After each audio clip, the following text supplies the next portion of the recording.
우리 옆에 계신 분들하고 우리 한 5일 만에 다시 뵙는 것 같은데 한번 인사 나누겠습니다. 잘 오셨습니다 라고 한번 주님의 이름으로 사랑합니다, 주님 안에서 사랑합니다 인사하면 좋겠습니다. 우리나라 그리고 동양의 문화권을 보면 체면을 상당히 중요하게 여기는 것을 알 수가 있죠. 요즘에는 조금 덜해진 것 같은데 옛날 80년대, 90년대로 가면 그 전은 더 말할 것도 없고요. 체면을 상당히 중요하게 하는 우리 동양 문화권의 문화입니다. 서양은 동양권만큼은 되지 않지만 그래도 서양도 어느 정도 체면, 얼굴을 중요하게 여기는 것 같습니다. 서양에서는 그래서 먼저 발달된 문화가 명함 문화이지 않습니까? 내가 어떤 사람인지 보여줄 수 있는 명함. 그래서 모든 문화권에 보면 차이는 있기는 하지만 어떻게든 남들에게 비추어지는 나의 어떤 모습을 중요하게 생각한다는 점에서 비슷한 부분이 있는 것 같습니다. 다른 사람에게 비추어지는 모습에 대해서 고려하는 것이 불필요한 것이 아니죠. 필요합니다. 그러나 그것이 중요하게 되었을 때 본말이 전도되고 우선순위가 뒤바뀌게 되죠. 신앙에서도 이 겉모습이 문제가 되는 것들을 우리는 보게 됩니다. 교회가 처음 시작했을 때요, 보면은 지금 처음 교회가 시작됐을 때도 지금 우리가 신앙생활을 하면서 겪는 것과 같은 그런 신앙에서의 어려움, 믿음의 시련들이 있었습니다. 오늘 본문을 보면은 이 믿음의 시련, 유혹에 대해서 몇 가지 말씀을 하고 있습니다. 특별히 세 가지 이 신앙의 도전거리가 있었다라는 것을 말을 하고 있는데 대표적인 세 가지입니다. 율법주의, 그리고 신비주의, 금욕주의, 이 세 가지입니다. 하나님과 친밀한 관계를 맺음으로 우리는 이 믿음이 시작되었죠. 그렇지만 살아가는 그 모든 과정마다 우리를 공격하고 이 관계를 끊으려는 것들이 많이 있습니다. 오늘 그 세 가지 것에 대해서 한번 말씀을 나누면서 은혜를 나누려 하는데요. 먼저 첫 번째 나오는 것이 율법주의입니다. 16절을 한번 보시죠. 성경 펴 있으신 분들은 16절에 이렇게 나오죠. 그러므로 먹고 마시는 것과 절기나 초하루나 안식일을 이유로 누구든지 너희를 비판하지 못하게 하라 라고 합니다. 이게 이제 율법주의죠. 여러분, 당시 율법주의자들, 특별히 이 골로새 교회에 있는 이 당시에는 영지주의라는 영향을 받았지 않습니까? 그래서 이 영지주의의 영향을 받은 율법주의자들이 있었던 것으로 보입니다. 그들은 율법 가운데에서도 특별히 의식법이라고 명명된 것을 중요하게 여겼는데 잠깐 이 율법에 대해서 나눠보면 율법이 이제 의식법이 있고 그리고 도덕법이 있습니다. 우리가 십계명에서 보았을 때 살인하지 말라, 간음하지 말라, 도적질하지 말라, 이런 것들은 도덕법에 속하겠죠. 그런데 지금 먹어야 될 음식들, 먹지 말아야 할 음식, 그리고 지켜야 할 명절, 안식일, 절기들, 이런 것은 무엇에 속하겠습니까? 의식에 속하는 것들이죠. 그래서 이 의식법입니다. 골로새 교회에 들어온 이 이단의 풍조는 먹고 마시는 것, 그리고 절기, 월삭, 안식일과 관련된 법, 즉 의식법을 지킬 것을 요구했습니다. 레위기에서 우리가 봐왔듯이 먹고 마시는 거, 어떤 지키는 거, 먹을 수 있는 짐승, 먹을 수 없는 짐승, 절기, 안식일을 지키는 것들, 이것들은 왜 주셨습니까? 왜 이런 규례들이 제정이 되었죠? 출애굽한 백성들이 하나님의 백성으로, 그 하나님의 거룩한 백성으로 살아가게끔 하기 위함이었죠. 항상 하나님을 경외하고 살아가도록 하기 위함이었습니다. 그래서 먹을 것과 먹지 않아야 될 것들, 이 핵심은 모든 것에 창조하시고 역사 속에 하나님께서 그분의 백성들에게 베푸신 은혜를 기억하고 살아가라 라는 것에 있습니다. 그런데 골로새 교회에 들어온 이단 중에 율법주의는 이 하나님의 뜻, 하나님께서 그 규례를 주시는 그 뜻을 잊어버리고 그 뜻은 싹 사라지고 의식과 형식만 남아서 그것을 지키지 않는 사람들을 비난하는 거예요. 왜 안 하느냐? 왜 안 지키느냐? 여러분, 형식 중요하죠. 형식은 없어서는 안 됩니다. 일정한 형식이 없으면 질서가 없어지고 혼돈해집니다. 곤란해지죠.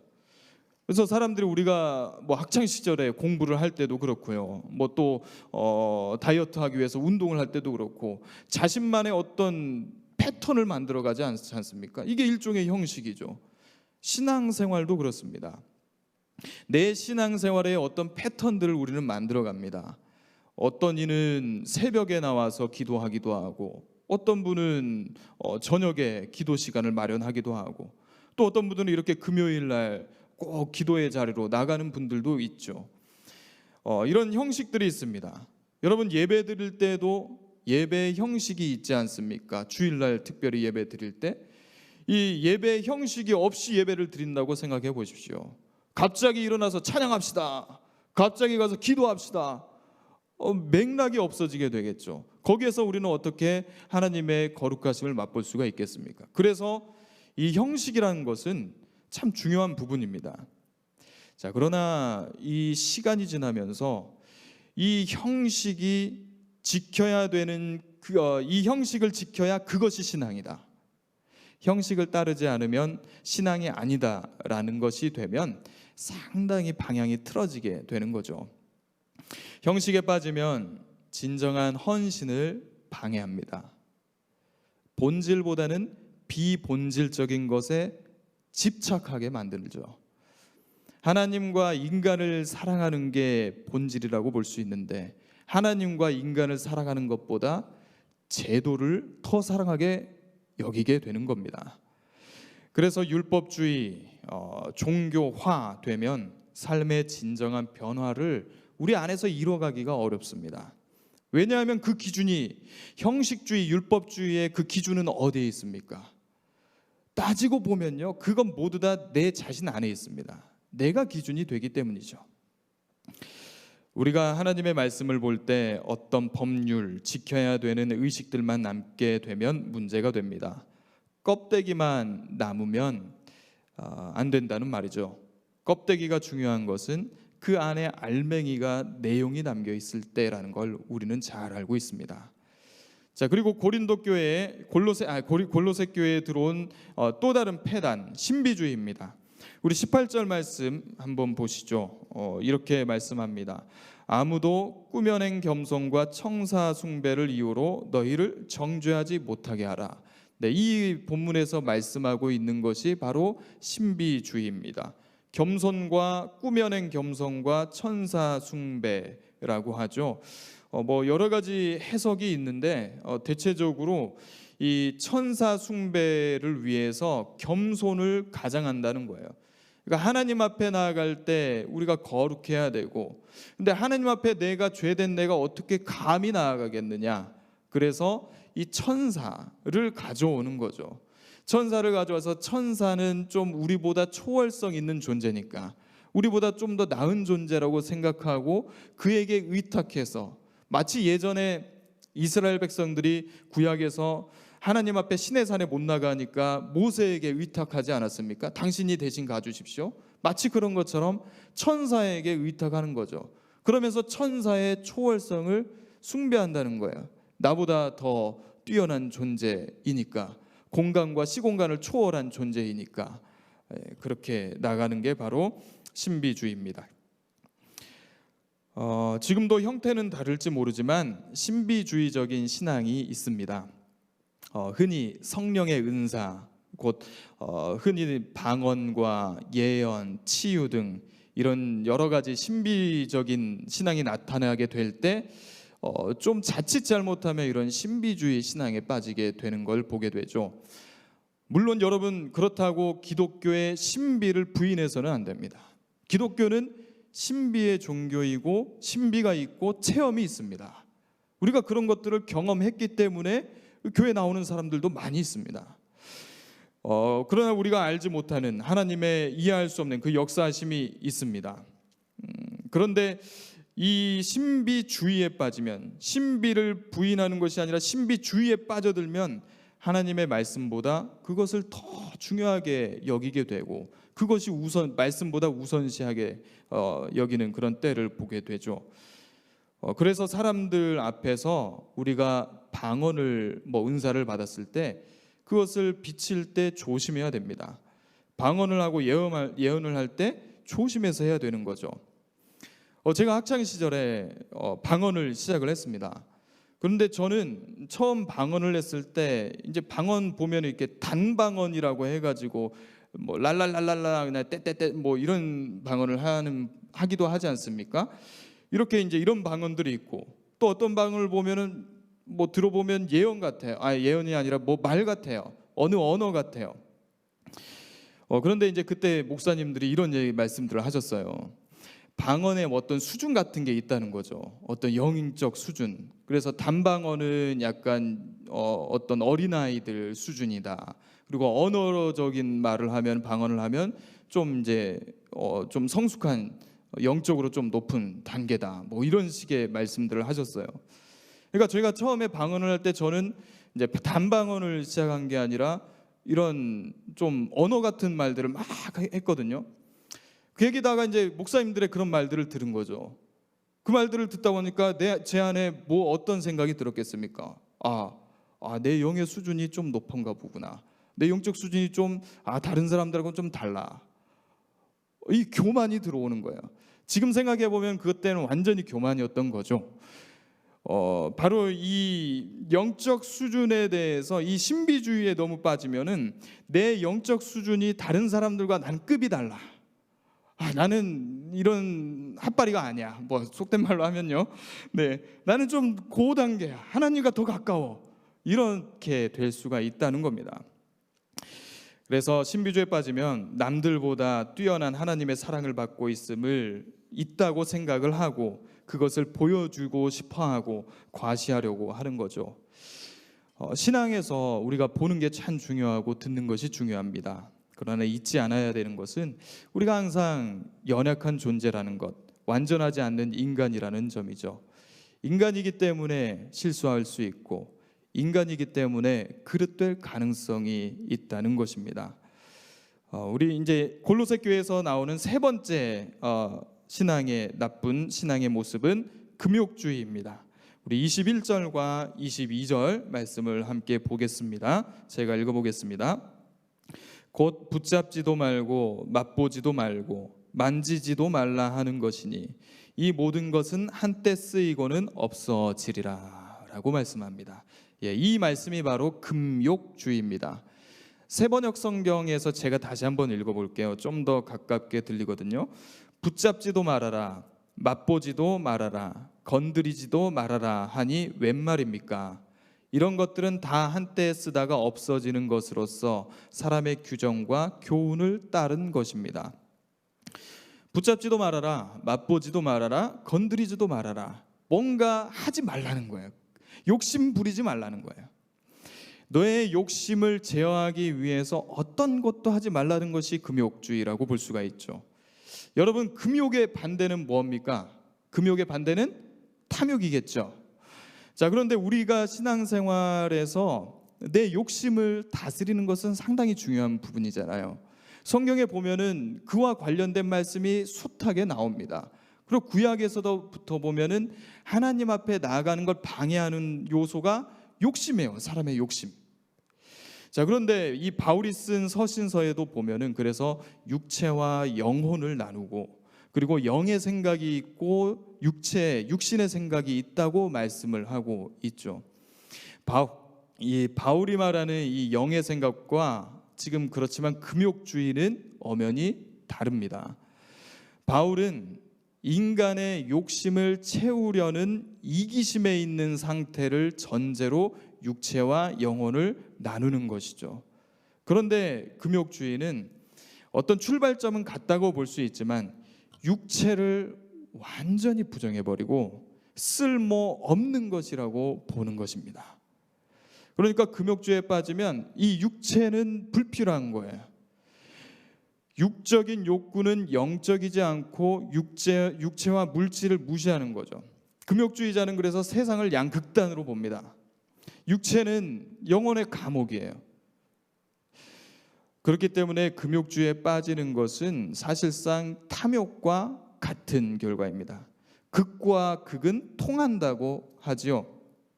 결국 이 두 가지는 그 근원이 자기 만족에 있음을 보게 됩니다. 탐욕은 과하게 나의 욕심을 채움으로써 만족을 얻으려고 하는 것이고, 그와 반대로 금욕주의는 과하게 그 욕심을 제어해서 얻으려는 나의 만족을 추구하려는 것이 금욕주의입니다. 여러분, 이 율법주의, 신비주의, 금욕주의 간단하게 한번 살펴봤는데, 이 세 가지 신앙의 형태가 신앙의 형태라고 볼 수 없죠. 잘못된, 그릇된 신앙의 형태가 고린도 교회 성도들의 신앙을 병들게 했습니다. 우리가 사는 이 시대라고 세 가지 그릇된 형태의 신앙이 없겠습니까? 지금 이 시대도 모습은 다를지라도 이런 신앙에 빠질 수 있습니다. 이 세 가지가 공통적으로 들어있는 것을 한 단어로 말을 하면 자기의입니다. 달리 말하면 자기 열심, 내 열심이죠. 자기 만족이 중요한 거예요. 자, 18절 말씀에 보면요, 이렇게 말을 합니다. 18절 뒤쪽에 보면 하반부 쪽에 그가 그 본 것에 의지하여 그 육신의 생각을 따라 헛되이 과장하고 라고 말씀합니다. 그가 그 본 것에 의지하여, 그 말씀이 본 것에 의지해서 무엇을 했다고 합니까? 본 것을 의지했다고 하죠. 사람은 자기가 본 것이 있으면요, 우리가 본 것이 있으면 그것이 틀림없다, 확실하다라고 확신을 합니다. 왜냐하면 내가 봤으니까, 내 두 눈으로 직접 봤으니까, 그리고 그것이 객관적일 거라고 생각을 하죠. 그러나 과연 그럴까요? 사람이 보는 것은 객관적일 수가 없습니다. 왜 그렇습니까? 아무리 객관적으로 내가 본다고 하더라도, 나는 객관성을 갖고 있다고 하더라도 결코 객관적일 수 없는 것은, 우리 모두는 내가 살아온 환경, 삶의 경험, 내가 배워왔던 것, 내가 들어왔던 것을 통해서, 그 프리즘을 통해서 세상을 보기 때문에 그렇습니다. 예전에 이제 어느 미국에 있는 대학에서 실험을 했습니다. 아마 이 영상 보신 분들도 있을 텐데요. 사람들이 이제 열심히 농구장에서 농구를 하는 거예요. 농구를 막 하고 있는데 그 사이에 이 고릴라 탈을 쓴 사람이 이러면서 지나가요. 이렇게 지나가고 있는 거예요. 그러면서 이제 사람들에게 물어보는 거죠. 이 영상에서 고릴라 탈을 쓴 사람이 고릴라가 지나간 걸 봤습니까? 라고 하니까 모든 사람들이 다 못 봤다 그래요. 나 본 적 없습니다. 그래서 그 영상을 다시 보여줬어요. 그랬더니 그 영상의 중간에 너무나도 자세하게 이렇게 손을 흔들면서 고릴라 탈을 쓴 사람이 지나갔다는 것이죠. 그래서 이 실험을 통해서 알게 되는 것은, 사람들은 자기가 보고 싶어하는 것을 보는구나, 자기가 듣고 싶어하는 것을 듣는구나 라는 것을 말하게 됐습니다. 우리가 흔하게 있는 이 천사와 악마가 섞여 있는 그 그림 있잖아요. 거기서 봤을 때 어떤 사람은 악마가 먼저 눈에 보인다고 하고, 또 어떤 사람은 천사가 먼저 눈에 보인다고 하죠. 또 어떤 그림에는 어떤 노파가 있고 어떤 또 중년의 부인이 있는 그림 있지 않습니까? 어떤 사람은 중년의 그림을 먼저 보기도 하고, 또 어떤 사람은 어떤 노인의 모습을 먼저 보기도 합니다. 이처럼 우리의 사람의 인지는 주관적이라는 것입니다. 이것이 우리가 신앙생활하는데도 그대로 나타납니다. 내가 본 것이 있기에, 내가 경험한 것이 있기에 내 생각은 맞다라고 생각하는 거죠. 내가 바라보는 그 신앙의 모습이 맞다라고 생각하고, 더 나아가서는 저 사람의 저 모습은 틀렸다라고 쉽게 판단 내리기 쉽다는 겁니다. 본 것에 의지하여 그 육신의 생각을 따라 헛되이 과장한다. 또 과장한다는 것은 교만을 말을 합니다. 자기 존중, 건강한 자존감에서 비롯된 것이 아니라 교만에서 비롯된 것이란 거죠. 형식주의, 그래서 형식주의, 신비주의, 금욕주의에 물들면 예배하고 기도하고 찬양하는 이유가 뭐가 될까요?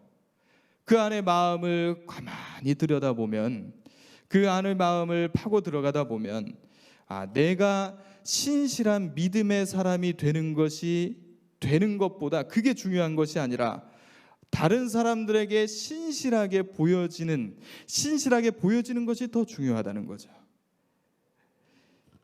또 하나님한테 보상받고 싶어 합니다. 예수님께서 이 땅 가운데 계셨을 때 강하게 비난했던 사람들이 그 부류가 바리새인들이었지 않습니까? 그들은 헐레어식과 위선에 빠진 신앙이었습니다. 바리새인들은 철저하게 하나님의 말씀을 지키면서 그 말씀을 지키려고 정말 노력했던 사람들입니다. 그러나 그 철두철미함이 예수님을 어떻게 만들었습니까? 귀신의 힘을 빌려서 능력을 행하는 사람이다 라고 비난했죠. 그래서 바리새인과 서기관의 형식주의, 외식, 위선을 무엇으로 표현했습니까? 회칠한 무덤이다 라고 예수님께서는 말씀하셨습니다. 탕자의 비유에서 형이 나오고 아우가 나오죠. 형이 어떤 사람이었습니까? 형은 항상 아버지 집에 있었던 사람이었죠. 아버지의 말씀에 순종했었던 사람입니다. 즉 하나님의 명령을 따른 사람들이에요. 예수님께서 이 탕자의 비유를 했을 때 형은 바리새인들을 생각하면서 말씀을 하셨다고 볼 수가 있습니다. 두 아들이 보기에는요, 둘째 아들은 참 못되고 망나니 같은 아들이고 또 첫째 아들은 착한 아들이에요. 그런데 둘 다 똑같은 점은 아버지로부터 멀어져 있다는 점입니다. 둘째 아들이 집에 돌아왔어요. 첫째 아들이 밖에서 일하고 있다가 돌아왔었죠. 와보니 집안에서 잔치가 벌어졌어요. 이 이유를 알아보니까 동생이 돌아와서 아버지가 잔치를 베풀었다는 걸 알게 되었죠. 자, 그 말을 듣자 이 형이 어떻게 반응을 했습니까? 이렇게 나와요. 그가 노하여 들어가고자 하지 아니하거늘. 그가 노했다고 나옵니다. 노해서. 그래서 아버지가 나와서 들어가자, 함께 들어가서 잔치에 참여하자라고 말을 하니까 그 첫째 아들이 아버지에게 이렇게 대답합니다.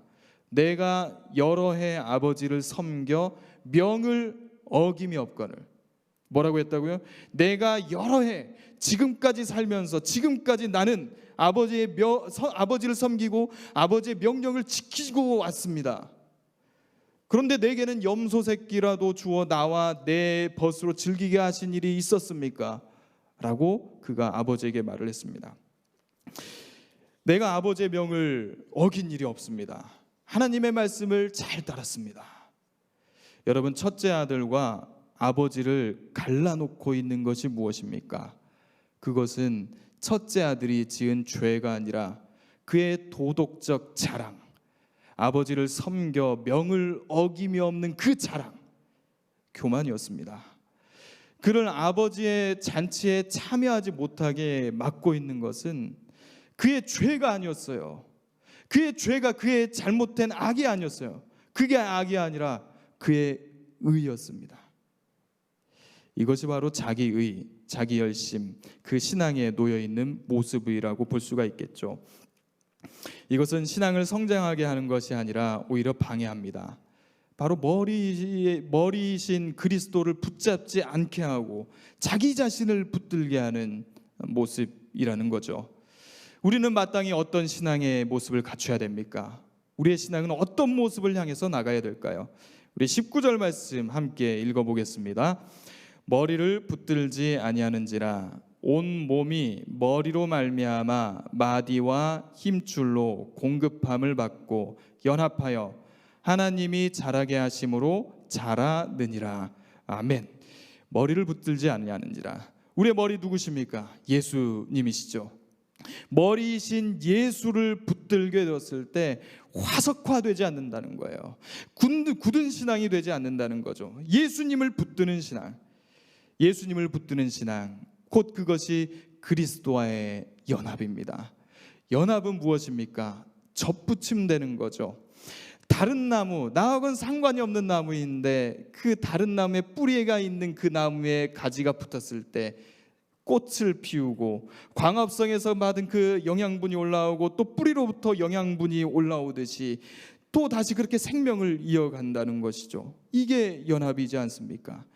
그래서 우리가 그리스도와 연합할 때 우리 안에서, 우리가 그리스도와 연합할 때, 그리스도에게 접붙임되어 있을 때 우리는 샘솟듯 흐르는 생명을 경험하게 됩니다. 이 머리를 붙들 때, 머리이신 예수 그리스도를 붙들 때 나의 신앙이 메마르지 않고 그 안에서 끊임없이 흐르는 은혜의 강으로 연결됩니다. 우리는 예수님을 통해 구원을 받았고 예수님을 닮아가야 하고 예수님과 교제할 수 있다는 것을 알고 있습니다. 이 모든 것은 연합에 달려 있습니다.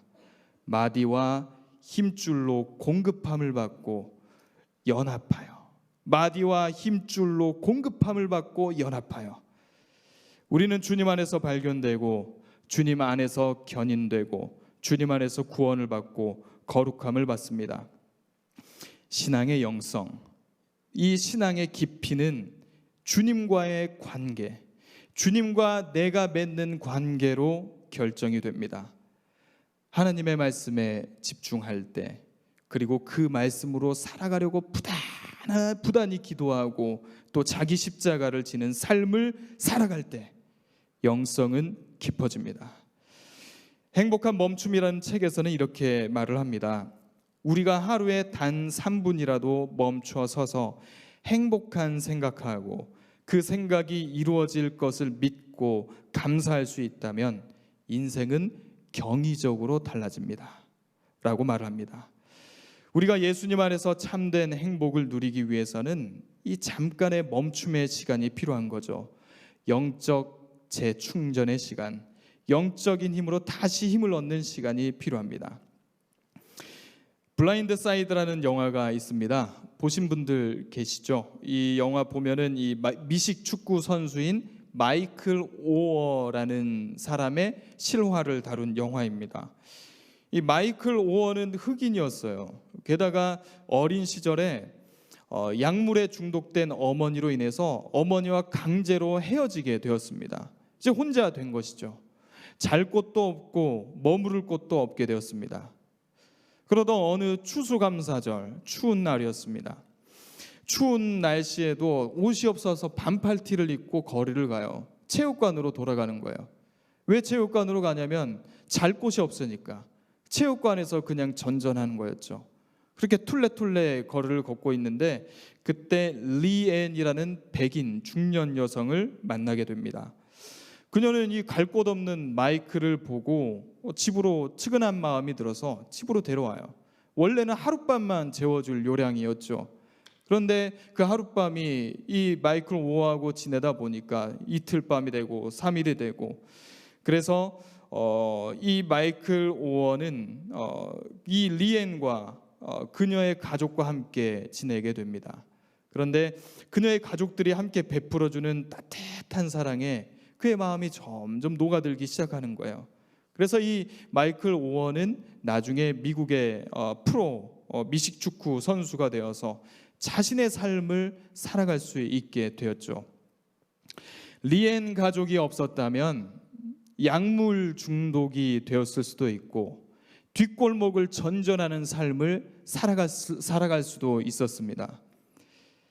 마이클 오어는 이 리앤 가족과 연관이 없는 사람이었습니다. 혈연도 피도 섞이지 않았고 피부색도 다르고 어떤 관계도 있지 않았었죠. 그러나 그가 리앤 가족에 속하게 되었을 때, 리앤 가족에 접붙임되게 되었을 때 그는 새로운 가족을 얻게 되었습니다. 가족이 없이 떠돌아다녀야 했던 그가 리앤 가족의 구성원이 되어서 함께 웃고 함께 희망을 바라볼 수 있는, 자신의 인생을 살아갈 수 있는 삶을 살게 된 거죠. 그렇습니다. 우리가 그렇습니다. 우리가 무엇에 속해 있습니까? 머리 되신 예수 그리스도께 속한 사람들 아닙니까? 우리의 시민권은 하늘에 있죠. 하나님께 속해 있고 그로부터 새로운 힘을 공급받고 살아갈 소망을 늘 공급받게 됩니다. 그렇게 우리는 예수님과 연결되고 연합되어 있습니다. 우리가 이 내용이 가득 채워져 있을 때 우리는 형식주의에 빠지지 않고 자기 의와 열심에 빠지지 않고 예수 그리스도 안에서 충만한 삶을 살 수 있습니다. 바울은 이런 주님의 부요하심에 탐복하여 에베소서에서 이렇게 말을 합니다. 우리 함께 스크린 보면서 같이 읽어보겠습니다. 믿음으로 말미암아 그리스도께서 너희 마음에 계시게 하시었고 너희가 사랑 가운데서 뿌리가 박히고 터가 굳어져서 능히 모든 성도와 함께 지식에 넘치는 그리스도의 사랑을 알고 그 너비와 길이와 높이와 깊이가 어떠함을 깨달아 하나님의 모든 충만하신 것으로 너희에게 충만하게 하시기를 구하노라. 할렐루야. 그 깊이와 넓이와 높이가 어떠함을 깨달아 하나님의 충만하신 은혜로 너희를 충만하게 하시기를 구하노라. 그러니 우리에게 부족할 것이 무엇입니까? 내 의를 내세우지 않아도 그리스도 안에서 우리는 충만합니다. 나의 잘남, 나의 열심을 내세우지 않아도 주님 안에서 우리는 가득 찰 수 있습니다. 성부, 성자, 성령 하나님의 그 따스한 가족으로 편입된 것이 우리들입니다. 그 안에 얼마나 큰 사랑이 있으리요, 그 안에 얼마나 큰 은혜가 있으리요. 그것이 우리의 신앙의 내용, 내가 가진 신앙의 내용임을 기억하십시오. 개혁된 교회는 계속 개혁되어야 된다. 이것이 종교개혁했을 때의 모토입니다. 여러분, 중세교회가 처음부터 화석화된 신앙을 갖고 있는 교회가 아니었습니다. 신앙에 빠져 있지 않았습니다. 그들도 처음에 하나님을 향한 열정이 있었고 신앙이 있었습니다. 굳어지지 않기 위해서요 열심히 운동해, 그 운동으로 대표적으로 나타난 것이 수도원 운동이에요. 수도원에 가서 프란체스코 도미니쿠스, 온갖 수도운동, 그 안에서 하나님을 경험하고 또 세상을 향해서 나가는 운동을 했던 것이 수도원이었습니다. 그런데 아이러니하게도 처음 시작엔 그랬지만 중세 후반에 가면서 부패의 중심이 바로 수도원이 되었습니다. 이 폐단을 돌이키기 위해서 일어난 것이 종교개혁이었죠. 종교개혁의 기치를 들고 부패한 교회를 새롭게 하려고, 예배를 새롭게 하려고 사람들이 들불듯이 일어났습니다. 그래서 그 씨앗이 이어져서 어디로 이어지냐면 영국의 청교도로 이어집니다. 청교도 잘 아시죠? 나중에 프라미스 호를 타고 이 미국으로 건너와서 미국을 건국한 사람들이 청교도인들 아닙니까? 그런데 이 청교도들, 그 종교개혁의 씨앗을 갖고 와서 뿌려낸 그 청교도들이 나중에는 또 어떻게 된 줄 아십니까? 결국 그들이 수도원처럼 됩니다. 형식주의만 남아서 이 형식을 갖추지 않는 사람들한테 욕하고 지적하고 그렇습니다. 이처럼 우리는 연약한 인간임을 잊지 마십시오. 아무리 훌륭한 영성과 믿음을 가지고 있다고 하여도 스스로를 의지하고 자기 의와 열심에 빠지는 순간 넘어집니다. 그래서 우리는 늘 예수님께 나가야 됩니다. 예수님께서 말씀하시죠. 마음에는 원이로되 육신이 약하도다. 주님은 우리의 이 연약함, 우리 육신의 약함을 아십니다. 그래서 우리를 이해하지 못할 분이 아니시죠. 그러니 날마다 주님 앞으로 나아가 주님으로부터 오는 새 힘을 받길 원합니다. 그리고 날마다 그 새 힘으로 새로워지십시오. 교회는 날마다 개혁되어야 됩니다. 멈춰서서 화석화되지 않도록 예수 그리스도를 붙잡고 그분의 걸어간 삶을 묵상하고 나의 십자가를 지고 걸어가야 합니다. 이와 같이 주님의 피와 그 눈물과 예수님의 숨결을 우리 안에 담고 살아갈 때 우리는 주님을 닮아가게 됩니다. 1930년도 이용도 목사님이 눈물이 마르니 온갖 못된 것들만 무성하게 되었다면서 주님께 눈물을 주십시오라고 청했습니다. 그 목사님이 이렇게 말을 합니다. 동정의 눈물이 쏟아질 때, 긍휼의 눈물이 쏟아질 때, 뜨거운 사랑의 눈물이 쏟아질 때 모든 악한 병균이 다 죽고 따스하고 온유하고 미쁜 새 마음이 나온다라고 말을 합니다. 주님이 흘리신 보혈로 살아가길 원합니다. 주님의 긍휼, 그 눈물로 나의 신앙의 내용을 채우길 소망합니다. 주님의 그 호흡하신 그 숨결로 그 숨결을 내 몸에 채우고 세상에서 힘이 들 때 주님의 숨결을 느끼면서 그 주님의 숨결을 느끼면서 그 안에서 안식을 누리고 우리에게 주어진 그 신앙의 길을 온전히 걸어가는 저와 여러분이 되기를 소망합니다.